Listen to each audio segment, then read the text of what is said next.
On a desolate stretch of road in the outskirts of a forgotten town stood a house, so deeply soaked in dread that locals whispered its name only in hushed tones. This was the Harper House, a sprawling Victorian mansion whose windows seemed to stare out with malignant intent. It had been built in 1875 by Elias Harper, a wealthy railroad tycoon, as a home for his young bride, Isabel. The Harpers' love was legendary, but it was also said that the land on which the house stood had once been cursed by the native tribes who lived there centuries before. The first tragedy struck not long after the house was completed. Elias Harper was found dead in his study, his face frozen in an expression of pure terror, though there were no signs of injury or struggle. His death was declared natural, but the townspeople suspected something far more sinister had occurred within those walls. Isabel, stricken with grief, was found wandering the grounds in the dead of night, muttering to herself and staring into the darkened windows of the house. She'd died mysteriously just a few months later, in what was recorded as a suicide. Some said she had been driven mad by Elias' death, while others whispered that the house itself had consumed her spirit. For years, Harper House stood abandoned. No one dared approach it, and soon it fell into disrepair. The once grand facade was overgrown with ivy, and the windows, black with grime, reflected nothing but darkness. But in the early 1900s, the house was purchased by the wealthy financier Thomas Bradshaw. He was warned of the house's cursed history, but he dismissed it as mere superstition. Bradshaw moved in with his family, and for a short time, it seemed the curse had lifted. But soon, strange things began to happen. It started with whispers and distinct voices that seemed to come from within the walls themselves. The Bradshaw children, twin boys named Edward and Henry, began to report seeing shadowy figures moving through the house at night. They spoke of a tall man in black, with glowing red eyes, who would stand at the foot of their beds, watching them. Their parents chalked it up to nightmares, but the boys became more and more withdrawn, refusing to sleep in their own rooms and often waking up screaming in the dead of night. One evening, while hosting a lavish dinner party, Thomas Bradshaw's wife, Lydia, became violently ill. She excused herself and went upstairs to rest, but when Thomas went to check on her an hour later, he found her dead. Her body was contorted in unnatural ways, and her eyes were wide open, staring blankly at the ceiling. There were no signs of foul play, and the cause of death was never determined. Devastated, Thomas descended into a deep depression. He withdrew from society and was rarely seen outside the house again. It was said that he had begun to hear the whispers, and some claimed to have seen him wandering the halls late at night, speaking to unseen entities. The twins, now orphaned, were sent to live with their aunt in another state, but they were never the same. Both boys were institutionalized in their teens, plagued by hallucinations and an overwhelming sense of dread. They both died in a psychiatric hospital before reaching the age of 25, still haunted by the malevolent presence they had encountered in Harper House. For decades, the house remained vacant once again. Stories of its haunted halls and cursed inhabitants became the stuff of local legend. Brave teenagers would dare one another to break into the house, but none ever stayed for long. Some spoke of cold spots and the sensation of being watched, while others reported seeing shadowy figures darting through the corridors. The house had become a beacon of darkness, drawing in only those foolish or desperate enough to ignore the warnings. In the 1970s, a young couple, the Thompsons, purchased the house at a suspiciously low price, eager to start a family in what they thought was a charming old mansion.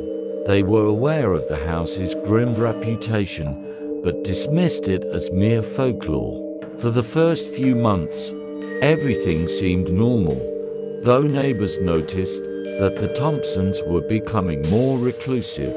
Friends and family who visited the house reported feeling uneasy, as if something in the very air weighed heavily on them. Strange occurrences began to mount. Objects would disappear and reappear in odd places. Lights would flicker without explanation, and the couple's cat was found dead in the middle of the living room, its body twisted and mangled beyond recognition. The final straw came one night when the Thompsons' young daughter, Lily, was found standing in front of a mirror, speaking to her reflection. When her mother asked who she was talking to, Lily replied, "The lady in the wall." Concerned, but not yet alarmed, Mrs. Thompson brushed it off as her daughter's vivid imagination. But the next night, Lily screamed in terror, claiming the lady had come out of the wall and tried to take her away. The Thompsons searched the house but found nothing, though they couldn't shake the feeling that something was terribly wrong. Soon after, Mr. Thompson began to experience vivid nightmares. He dreamt of a tall man in black, standing at the foot of his bed, just as the Bradshaw twins had described decades earlier. His sleep became so disturbed that he refused to enter the master bedroom, choosing instead to sleep on the couch in the living room. Mrs. Thompson, too, began to feel the oppressive weight of the house's malevolence. She often heard whispers, faint and indistinct, as if they were coming from the walls themselves. The whispers grew louder each day, until they seemed to follow her wherever she went. Desperate, the Thompsons sought the help of a local priest, Father Callahan, who had long been familiar with the stories of Harper House. Though initially skeptical, Father Callahan agreed to bless the house, hoping to bring peace to the troubled family. The blessing, however, seemed to stir something within the house, something dark and angry.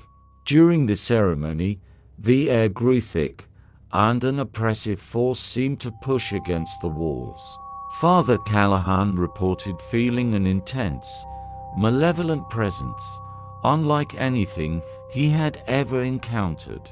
He left the house visibly shaken, warning the Thompsons to leave immediately. But it was too late. That very night, Mrs. Thompson was awakened by the sound of her daughter's voice, calling for help. She rushed to Lily's room, only to find her daughter missing. The room was ice cold, and the air was thick with the stench of decay. Desperate, Mrs.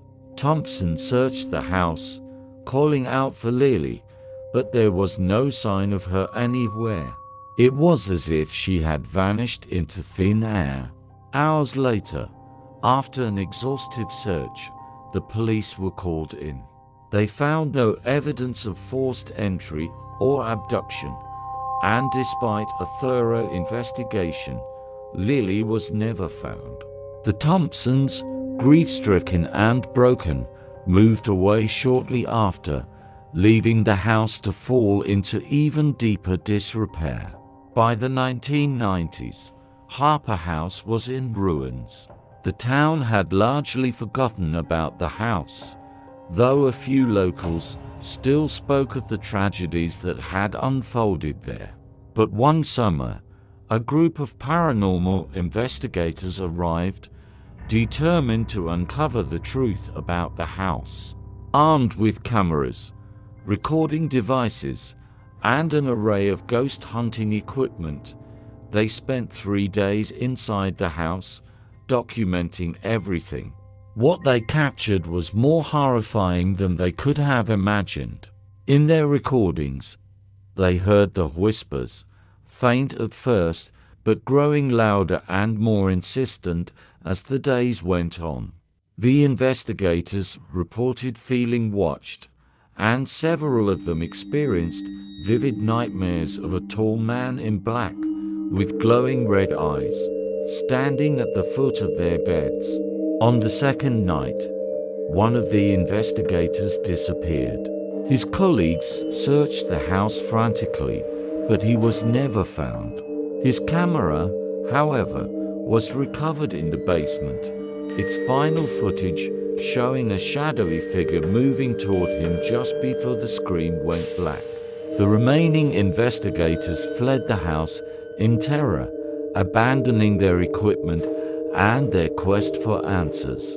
They never spoke publicly about what they had experienced, but rumors of what they had seen spread quickly through the town.